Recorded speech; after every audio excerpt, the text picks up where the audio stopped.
जैसे हमारा टॉपिक चल रहा था SN1, ठीक है। SN1 के अंदर हमने देख लिया था कि यहाँ पे क्या यूज होगा, कार्बोकेटाइन, ठीक है। तो कार्बोकेटाइन होगा, यानी कि कार्बोकेटाइन बनेगा इसके अंदर, ठीक है। और SN2 के अंदर क्या था कि वो सिंपल रिएक्शन चल रही थी, यानी कि सिंगल स्टेप के अंदर, ठीक है। तो SN2 के अंदर हमने क्या देखे थे कि मिथाइल और टर्शरी और इनकी प्राइमरी और सेकेंडरी की स्टेबिलिटी देखी थी। तो वैसे ही हम SN1 की अगर बात करें तो इसके अंदर क्या होगा कि जैसे ये मिथाइल है, अगर हम इसकी रिएक्शन करवाएंगे तो मिथाइल की रिएक्शन ये होगी यहाँ पे, और ये कार्बोकेटाइन, ठीक है। प्राइमरी की अगर हम बात करें तो एक एल्कलाइल हैलाइड आ जाएगा, यानी कि एल्कलाइल ग्रुप एक यहाँ पे आ जाएगा, ये कार्बोकेटाइन। सेकेंडरी की बात करें तो यानी कि 2 एल्कलाइल ग्रुप आ जाएंगे, ठीक है। और अगर हम टर्शरी की बात करें तो यहाँ पे 3 आ जाएंगे, ठीक है। तो ये अब देखो इसमें क्या हो रहा है कि ये कार्बोकेटाइन की फॉर्मेशन कर रहे हैं, ठीक है। लेकिन जो SN2 था उसके अंदर कार्बोकेटाइन की फॉर्मेशन नहीं हो रही थी, ठीक है। तो ये इनकी क्या है, स्टेज है, ठीक है। तो अब यहाँ पे देखो आपकी इस कार्बोकेटाइन को क्या है कि 3 स्मॉलेस्ट ग्रुप को क्या कर रखे है, जोड़ रखे है। तो ये क्या हो जाएगा, कार्बोकेटाइन अनस्टेबल हो जाएगा। क्यों हो जाएगा, हाईली अनस्टेबल हो जाएगा, यानी कि ये बनेगा भी नहीं। क्यों, क्योंकि देखो कि जब इसको हम SN1, यहाँ अभी बात किसकी हो रही है, SN1 रिएक्शन की, ठीक है। तो SN1 के अंदर जो न्यूक्लियोफिलिक इसके ऊपर अटैक करेगा तो वो क्या होगा कि इससे पहले ही ये क्या हो जाएगा, ये कार्बोकेटाइन टूट जाएगा। क्यों टूट जाएगा, क्योंकि ये क्या है, हाईली अनस्टेबल है, तो ये रिएक्शन कर ही नहीं पाएगा, ठीक है। नेक्स्ट अगर हम इसकी बात करें तो इसमें सिर्फ ये एक ही ग्रुप है, ठीक है। तो ये इतना इसको स्टेबल नहीं कर पाएगा, तो ये भी क्या रहेगा, अनस्टेबल रहेगा, ठीक है। तो इस पे भी न्यूक्लियोफिलिक अटैक नहीं करेगा क्योंकि ये पहले से ही टूट जाएगा। नेक्स्ट अगर हम इसकी बात करें तो यहाँ पे 2 ग्रुप जुड़े हुए हैं, ठीक है। तो ये क्या हो जाएगा, स्टेबल हो जाएगा। और यहाँ पे आपको 3 ग्रुप दिख रहे हैं, तो ये क्या हो जाएगा, हाईली स्टेबल। तो इजीली यहाँ पे SN1 का न्यूक्लियोफिलिक क्या कर सकेगा, अटैक कर सकेगा, ठीक है। तो ये इनकी क्या रहेगी, स्टेबिलिटी रहेगी कि ये इस तरीके से स्टेबल होंगे, ठीक है। और अगर हम SN2 की बात करें, SN2 में तो क्या था कि आपके कार्बोकेटाइन की फॉर्मेशन नहीं हो रही थी, वहां पे क्या चल रहा था, सिंगल स्टेप चल रहा था। सिंगल स्टेप चलने की वजह से क्या हो रहे थे कि वहां पे वो न्यूक्लियोफिलिक अटैक कर रहा था डायरेक्टली यहाँ पे, ठीक है। तो वो जब अटैक कर रहा था तो उसके बीच में ये हाइड्रोजन क्या कर रहे थे कि इजीली अटैक करवाने में मदद करवा रहे थे, क्योंकि वो टूट नहीं रहा था। तो यहाँ पे ये क्या हो रहा है, कार्बोकेटाइन की फॉर्मेशन में आ गया। एक तो पहले से ही ये टूटा हुआ है, फिर और न्यूक्लियोफिलिक आके इसके ऊपर अटैक कर रहा है, तो ये तो पूरा ही बिखर जाएगा। तो इस वजह से SN1 के अंदर ये वाला ज्यादा हाईली स्टेबल रहता है और SN2 के अंदर ये सबसे ज्यादा स्टेबल रहता है। तो हम कह सकते हैं कि जब हम मिथाइल से टर्शरी की तरफ जा रहे हैं, ठीक है, तो यहाँ पे क्या हो रही है, SN1 की स्टेबिलिटी क्या हो रही है, इंक्रीज हो रही है। और अगर हम इस तरीके से जा रहे हैं तो SN2 का क्या हो रहा है, स्टेबिलिटी क्या हो रही है, डिक्रीज हो रही है, ठीक है। ये आपको समझ में आ गया होगा कि SN1 और SN2 में ऐसा क्यों हो रहा है, क्योंकि यहाँ पे क्या बन रहा है, ये कार्बोकेटाइन की फॉर्मेशन में आ रहा है। यानी कि यहाँ पे क्या हो रहे हैं, पहले ये क्या करेंगे, कार्बोकेटाइन की फॉर्मेशन में आएंगे, उसके बाद में ये न्यूक्लियोफिलिक का अटैक होगा, ठीक है। लेकिन SN2 के अंदर क्या था कि पहले ही न्यूक्लियोफिलिक अटैक कर रहा है, तो उसको क्या चाहिए, एक पहले से स्टेबल चाहिए, ठीक है। तो इस तरीके से यहाँ पे ये फॉर्मेशन होती है, ठीक है। तो ये हो गया। अब यहाँ पे मैं आपको एक और बात बता देती हूँ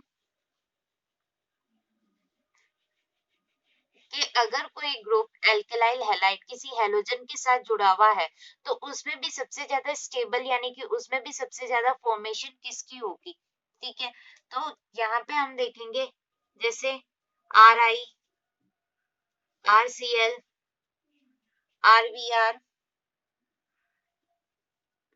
RBr पहले आएगा, फिर Cl, यानी कि इस तरीके से चल रहे हैं, और RF, ठीक है। अब यहाँ पे देखो आपके RF, यहाँ पे ये बॉन्ड क्या है, स्मॉल बॉन्ड है, स्मॉल बॉन्ड का मतलब है कि इसकी यहाँ पे साइज क्या है, स्मॉल है, फ्लोरीन की साइज भी स्मॉल है, ठीक है, तो और कार्बन की भी साइज क्या होती है, स्मॉल है, तो यहाँ पे बॉन्ड क्या होगा, स्ट्रॉन्ग बॉन्ड बन जाएगा। लेकिन यहाँ पे आप देखो इसकी साइज क्या आ जाती है, बड़ी आ जाती है, ठीक है, तो साइज क्या हो जाती है, इंक्रीज हो जाती है, ठीक। नेक्स्ट इसमें आप देखो इलेक्ट्रोनेगेटिविटी इसकी क्या है, ज्यादा है, और इसकी इलेक्ट्रोनेगेटिविटी क्या है, कम है। इसकी बॉन्ड डिसोसिएशन एनर्जी क्या लगेगी, ज्यादा लगेगी, क्योंकि ये स्मॉल साइज के अंदर है और दोनों ने एक दूसरे को बहुत टाइटली बाइंड कर रखा है, ठीक है। यहाँ पे बॉन्ड डिसोसिएशन एनर्जी क्या होगी, कम ही होगी, क्योंकि ये क्या है, यहाँ पे आयोडीन लार्ज साइज के अंदर है, तो इसको हम इजीली तोड़ देंगे। तो इस वजह से SN1 और SN2 के अंदर सबसे ज्यादा जो बॉन्ड फॉर्मेशन होते हैं वो इनकी होती है, क्योंकि ये क्या है, यानी कि सबसे पहले इसी का ही अटैक होगा, क्योंकि ये क्या हो रहा है, इजीली ही बन रहा है या टूट रहा है, ठीक है। तो ये इसकी स्टेबिलिटी इस तरीके से नजर आएगी आपको, SN1 और SN2 दोनों के अंदर आपको इसकी ही स्टेबिलिटी ज्यादा नजर आएगी, ठीक है। नेक्स्ट SN1 के मैंने एग्जांपल दे रखे हैं, वो आप देख लेना, ठीक है। एक समझा देती हूँ आपको मैं, जैसे आप देखो कि CH2 है, ठीक है, डबल बॉन्ड से जुड़ा हुआ है वो इस तरीके से, और यहाँ पे CH2X है, ठीक है, ये sp3 है, आपको ही पता है यहाँ पे रिएक्शन जो हो रही है वो sp3 कार्बन के ऊपर होगी, ठीक है, ये कार्बन जो है वो sp2 है, ठीक है, इस तरीके से ये है। अब अगर मैं इसकी रिएक्शन करूँ, अगर सपोज करो कि हमें पता नहीं है कि ये SN1 है या SN2, तो सबसे पहले हम क्या देखते हैं, कार्बोकेटाइन की पोजीशन देखते हैं। तो इसके अंदर मैं कार्बोकेटाइन की पहले पोजीशन देखूंगी, ठीक है। तो जैसे CH2 डबल बॉन्ड C, यहाँ पे H, और यहाँ पे H, और यहाँ पे भी क्या आ जाएगा, H आ जाएगा, ठीक है। तो ये इस तरीके से आपको ये यहाँ पे कार्बोकेटाइन नजर आएगा, ठीक है। नेक्स्ट अब देखो यहाँ पे क्या होगी, ये एक क्या चलेगी, यहाँ पे रेजिमिक स्ट्रक्चर चलेगी, ठीक है। यहाँ पे आपको ये क्या होगा, रोटेट करता हुआ नजर आएगा। तो यहाँ पे हम देखेंगे कि ये जो डबल बॉन्ड है, ठीक है, ये क्या करेगा, इसको भी क्या करेगा, इस वाले को कार्बन को क्या करना चाहेगा, स्टेबल करना चाहेगा, तो इस वजह से ये क्या होगा, इसको रोटेट करेगा, ठीक है। तो जब ये रोटेट होगा तो ये इस तरीके से हो जाएगा, ये डबल बॉन्ड यहाँ से हटके इसकी तरफ चला जाएगा, तो ये क्या हो जाएगा, स्टेबल हो जाएगा और पॉजिटिव इसके ऊपर आ जाएगा, ठीक है। तो ये हमें देखने को मिल रहा है, तो इसका मतलब क्या है कि ये जब कार्बोकेटाइन की पोजीशन हमें देखने को मिल जाती है, तो ये क्या हो जाती है, SN1, यानी कि यहाँ पे क्या हो रही है, कार्बोकेटाइन जो हो रहा है वो इस पोजीशन में भी स्टेबल रहना चाहता है और इस पोजीशन में भी स्टेबल रहना चाहता है। तो ये जो रिएक्शन हुई है वो SN1 की रिएक्शन हुई है, ठीक है। नेक्स्ट जब हम रिएक्शन की बात करते हैं, यानी कि नए टॉपिक जो इससे ही रिलेटेड है, वो है आपके stereochemical except of SN1 and SN2।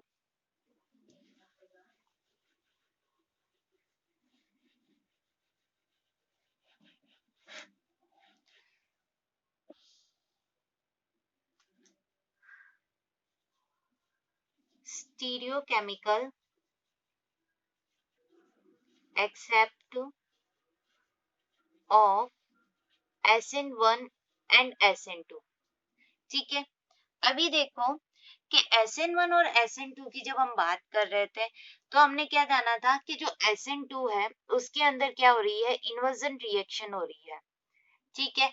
और SN1 के अंदर क्या हो रहा है, रिटेंशन रिएक्शन, यानी कि इसका मीन्स है, इन्वर्जन का तो मीन आपको समझ में ही आ गया होगा कि ये उल्टी रिएक्शन होगी, यानी कि जैसे न्यूक्लियोफिलिक राइट से जुड़ा हुआ है तो वो प्रोडक्ट के अंदर लेफ्ट में जुड़ जाएगा, ठीक है। और SN1 के अंदर रिटेंशन का मीन्स है कि जैसे आपने देखा होगा कि रिएक्शन इस तरीके से चल रही है, तो न्यूक्लियोफिलिक सामने से ही अटैक कर रहा है, फिर वापस वही पोजीशन आ रही है, तो उसे हम रिटेंशन बोलते हैं, ठीक है। लेकिन आपको SN1 के अंदर क्या मिलेगी, इन्वर्जन भी मिलेगी, यानी कि यहाँ पे जो कंपाउंड यानी जो प्रोडक्ट आपको मिलेगा वो इन्वर्जन के रूप में भी मिलेगा, यानी कि ये आपको दो टर्म्स यहाँ पे यूज होगी SN1 के अंदर, ठीक है। वो अभी हम रिएक्शन करेंगे या आगे के टॉपिक जब हम पढ़ेंगे तब आपको ये समझ में आएगा कि SN1 और SN2 के अंदर ये होता क्यों है ऐसा, ठीक है।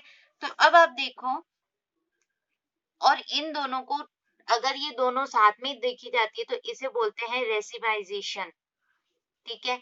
इसकी ये एक टर्म है, ठीक है। अब हमारी बात चलती है स्टीरियोकेमिकल, ठीक है। स्टीरियोकेमिकल का मीन है कि 3D अरेंजमेंट ऑफ एटम्स और स्पीसीज इन ए मॉलिक्यूल, यानी कि कोई भी एटम या आप कह दो मॉलिक्यूल, ठीक है, उसकी 3D स्ट्रक्चर यानी कि उसकी 3D अरेंजमेंट को बताना, वही क्या है आपकी स्टीरियोकेमिकल। जैसे कि आप देखते होंगे जैसे मेथेन, ठीक है, उसकी अगर हमें 3D स्ट्रक्चर बतानी तो हम कैसे बताते हैं, जैसे ये सॉलिड वेज है, ठीक है, तो ये यहाँ पे इसकी तरह, यानी कि ये क्या है बाहर की तरफ है, ये हाइड्रोजन, और ये एक इस तरीके से जो हम डैश करके हाइड्रोजन बताते हैं तो इसका मीन्स क्या होता है कि ये अंदर की साइड है, तो इसे ही हम क्या बोलते हैं 3D स्ट्रक्चर, यानी कि ये दो तो क्या है प्लेनर पे है, लेकिन ये क्या है एक बाहर की तरफ है और ये एक अंदर की तरफ है। जैसे 3D स्ट्रक्चर अपन ऐसे कहते हैं, वैसे ये 3D स्ट्रक्चर्स दिखाई देते हैं। तो इन अरेंजमेंट के बारे में पढ़ना क्या कहलाता है, स्टीरियोकेमिकल, ठीक है। नेक्स्ट इस टॉपिक के अंदर हमें जो टर्म्स यूज होगी इसके अंदर,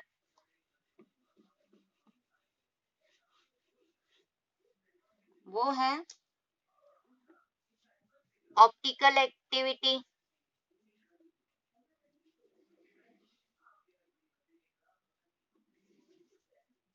क्लैरिटी, सुपर इम्पॉसिबल,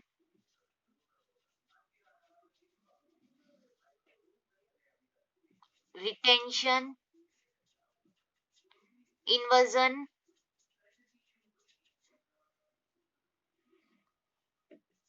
रेसिमाइजेशन।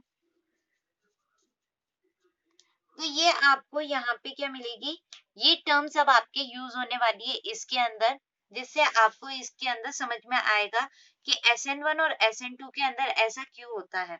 तो सबसे पहले हम ऑप्टिकल एक्टिविटी की बात करते हैं, ठीक है। तो इसमें हम देखो कि एक साइंटिस्ट है, ठीक है, इस ऑप्टिकल एक्टिविटी के अंदर देखो आपको एक और वर्ड मिलेगा, प्लेन पोलराइज लाइट, ठीक है, इसे हम प्लेन पोलराइज लाइट भी कह सकते हैं, ठीक है। तो यहाँ पे एक साइंटिस्ट थे विलियम निकोल, ठीक है, विलियम निकोल ने एक क्या बनाया, एक प्रिज्म बनाया, ठीक है। he made a device known as Nicol prism which convert any normal light into plain polarized light, ठीक है। इन्होंने क्या बनाया था, एक प्रिज्म बनाया, ठीक है।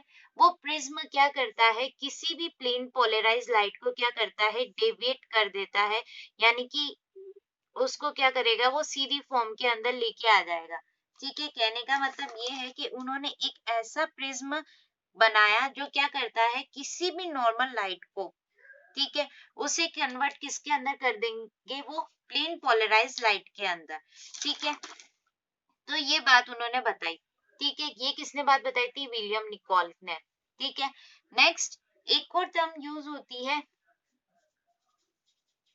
पोलरीमीटर, ठीक है। ये पोलरीमीटर क्या करता है कि जैसे कि it is a device used for observing the angle with which a plane polarised deviate, यानी कि जैसे कि अगर आपकी प्लेन पोलराइज लाइट क्या हो रही है, सीधी जा रही है, ठीक है, अगर वो कहीं पे डेविएट हो गई तो उससे हम क्या कर सकते हैं, इस पोलरीमीटर से उसको डिफाइन कर सकते हैं कि वो कहाँ पे जाके डेविएट हो गई। तो ये एक तरीके का डिवाइस है जिसको यूज किया जाता है कि अगर प्लेन पोलराइज कहीं पर भी डेविएट हो गई है तो उसकी आइडेंटिफिकेशन पोलरीमीटर करता है, ठीक है। अब देखो कि इसके अंदर जैसे कि आपको पता है कि ऑर्गेनिक के अंदर कितने दो सब्सटेंसेस होते हैं, ठीक है, जैसे कि एक तो ऑप्टिकली एक्टिव होते हैं और दूसरे ऑप्टिकली इनएक्टिव होते हैं, ठीक है। अब देखो ऑप्टिकली एक्टिव कौन से होते हैं, ऑप्टिकली एक्टिव उन्हें कहा जाता है जो क्या करते हैं, प्लेन पोलराइज लाइट को रोटेट कर देते हैं, यानी कि उसको घुमा देते हैं, किसको, प्लेन पोलराइज लाइट को, तो उसे हम क्या बोलते हैं, ऑप्टिकली एक्टिव, यानी कि उसने क्या कर दिया, लाइट को डेविएट कर दिया, ठीक है। और ऑप्टिकली इनएक्टिव जो प्लेन पोलराइज लाइट को रोटेट नहीं कर सकते, ठीक है, दे डू नॉट अल्टर, या हम कह सकते हैं ये डेविएट नहीं कर सकते हैं, उसे हम ऑप्टिकली क्या कहते हैं, इनएक्टिव कहते हैं, ठीक है।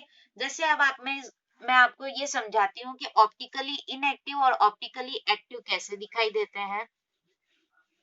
जैसे हमने लिया निकोल प्रिज्म लिया, ठीक है, और एक हमने कंपाउंड लिया, उसका क्या किया, हमने एक सॉल्यूशन बनाया, ठीक है। अब जैसे ही मैंने क्या किया कि यहाँ से निकोल से हमने क्या किया, पोलराइज लाइट को इसके ऊपर डाला, तो हमने देखा कि ये क्या हो गई, सीधी निकल गई, ठीक है। सीधी निकलने का ये हुआ कि यहाँ पे जो सब्सटेंस है उसके अंदर क्या, ये सब्सटेंस जो है वो क्या है, ऑप्टिकली इनएक्टिव है, ठीक है। ऑप्टिकली इनएक्टिव होने की वजह से ये क्या हुआ, डेविएट नहीं हो पाया, यानी कि ये सीधा ही चला गया, ठीक है। नेक्स्ट अगर मैं बात करूं कि अगर ये लाइट यहाँ से सब्सटेंस से होती हुई जब गुजर रही थी, तो ये लेफ्ट साइड के अंदर मूव हो गई, सॉरी राइट साइड के मूव हो गई, ठीक है। तो ये इस तरीके से ये क्या हो गई, ऑप्टिकली एक्टिव, यानी कि इसने क्या किया है, पोलराइज लाइट को डेविएट कर दिया, ठीक है। इस सब्सटेंस ने क्या कर दिया, पोलराइज लाइट को डेविएट कर दिया, तो ये क्या हो गया, ऑप्टिकली एक्टिव, और ये इसने कहाँ पे किया है, राइट साइड के अंदर, ठीक है। अगर ये इसको लेफ्ट साइड के अंदर भी कर दे, तब भी ये क्या रहेगा, ऑप्टिकली एक्टिव, ठीक है। तो अब देखो इसके अंदर कुछ इनके नाम भी जुड़े हुए हैं, जैसे कि अगर कोई प्लेन पोलराइज लाइट को राइट की साइड में अगर मूव कर दे, तो उसे हम डेक्स्ट्रो रोटेटरी कहते हैं। डेक्स्ट्रो रोटेटरी का मीन्स है राइट साइड, ठीक है। इसको हम डिनोट भी करते हैं डी से, या फिर हम कहते हैं कि ये प्लस से डिनोट किया जाता है, ठीक है। अब राइट साइड क्या बोला जाता है कि क्लॉकवाइज, तो इसे क्लॉकवाइज भी बोलते हैं। नेक्स्ट अगर हम लेफ्ट की बात करें, तो इसको बोला जाता है लिवियो रोटेटरी, यानी कि ये लेफ्ट साइड के अंदर मूव कर रहा है। नेक्स्ट इसको जो डिनोट करते हैं, तो एक तो स्मॉल एल से, या फिर इसको हम माइनस से भी डिनोट कर सकते हैं, ठीक है। और अगर ये क्लॉकवाइज है, तो ये क्या है, आपको एंटी क्लॉकवाइज, ठीक है। ये इस तरीके से राइट साइड में इस तरीके से मूवमेंट होता है, और एंटी क्लॉकवाइज के अंदर इस तरीके से मूवमेंट होता है, ठीक है, यानी कि घड़ी के उल्टे, ठीक है, इस तरीके से, ठीक है। एक और इसके अंदर टर्म्स यूज होती है, ऑप्टिकल आइसोमर्स।